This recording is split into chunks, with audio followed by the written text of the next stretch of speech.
obi na-asọ m leta leta obi na-asọ m lekpọlekpọ ana m ekene nna anyị ukwu bụ Bola Ahmed Tinubu for Chukwu inye anyị onye dịka the man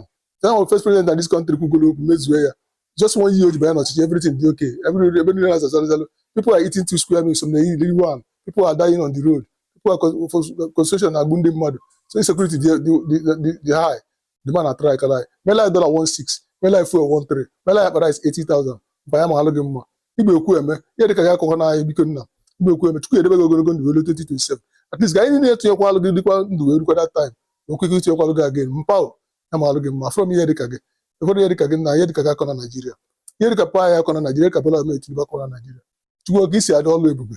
first president ever in this country kwuru okwu mezuo ya ọcha dịka first time gwụkọ wee mewe ya ebisa ba second time o bidoro ozugbo lụba ọlụ ozugbo lụba ọlụ from that day ọ banye n'ọfịs ka ọ wepụ subsidy ifere na abịala ịlụ ọlụ bụ the man na ọfụgo na the man bịala ịlụ ọnụ ọmụ ihe ọ na-eme at least ndị na-ere 3 square meal na-elizitu ndị na-eri 2 na-eri 1